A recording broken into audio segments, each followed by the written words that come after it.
everyone, welcome back to my YouTube channel. This is Needi and this is Odd Stories YouTube channel. Today we are going to talk about podcast music. But before moving ahead, I would like to say sorry for being Mia from my YouTube channel. Well, the problem was there were some health issues at my place. Things are in control. That is why you see me here. Well, today we are going to talk about podcast music. Now, why do a podcast need music? Well, music actually sets the entire tone of the podcast. If the hosts are choppy, they are like really peppy, then the music also needs to be peppy and fun.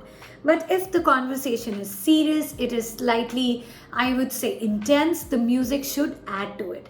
That is why podcast music plays a very important role, and it's a very, very important element for every podcast.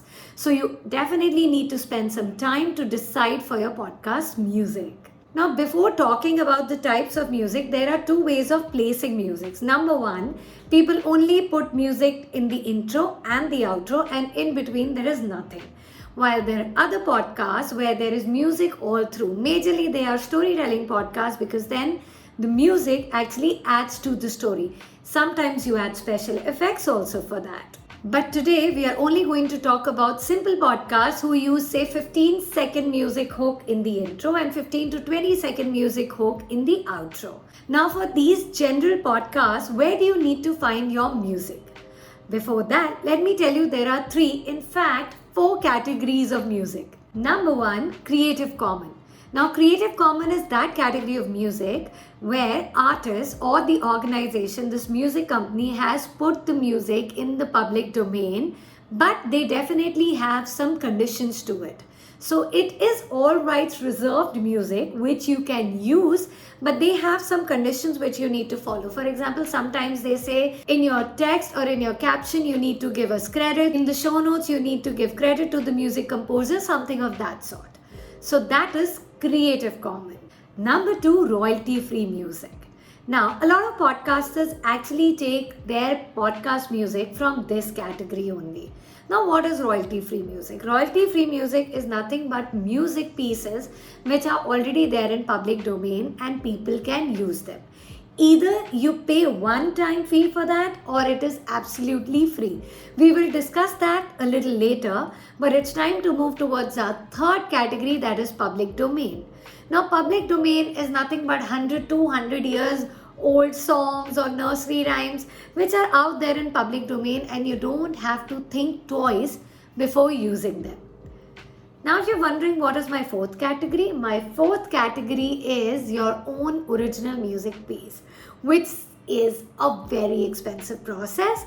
Not a lot of podcasters would like to invest in that, but a lot of celeb podcasters do that. What they do is that they pay music composers to create their original property, which is only and only related to that particular podcast. This, honestly, if you ask me, doesn't make sense if you are just starting with your podcast. Now let us talk about second category, that is royalty-free music. Well, a lot of podcasters, as I mentioned earlier, would be able to find their music here only.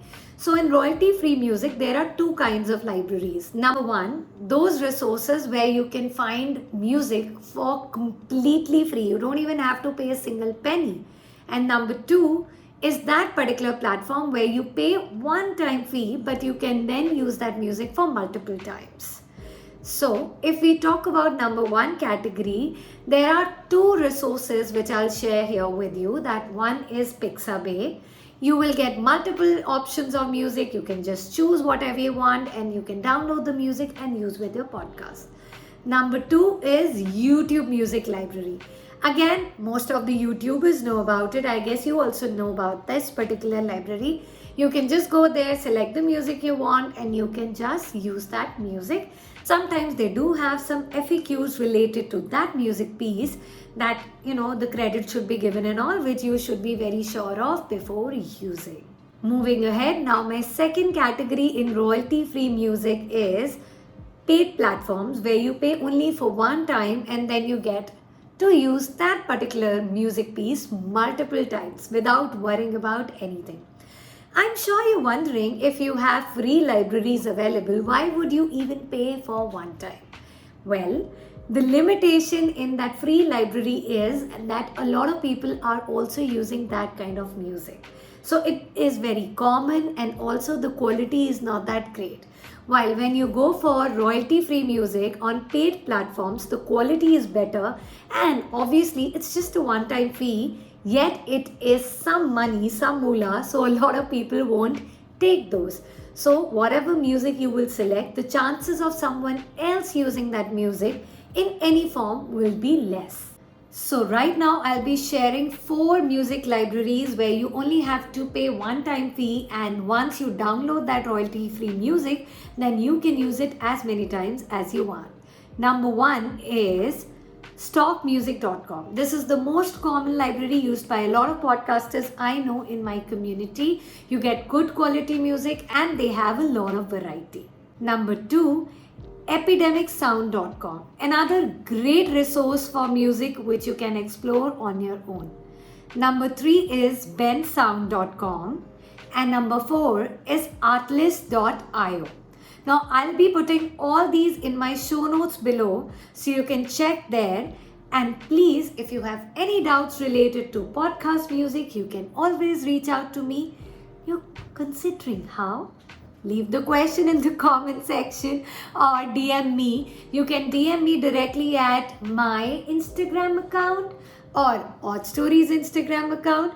I'll be waiting for all your queries, and I'm always happy to answer all your queries. It's time for me to say bye-bye. See you next Wednesday. Before that, do subscribe to my YouTube channel, like this video and press the bell icon. See you next Wednesday.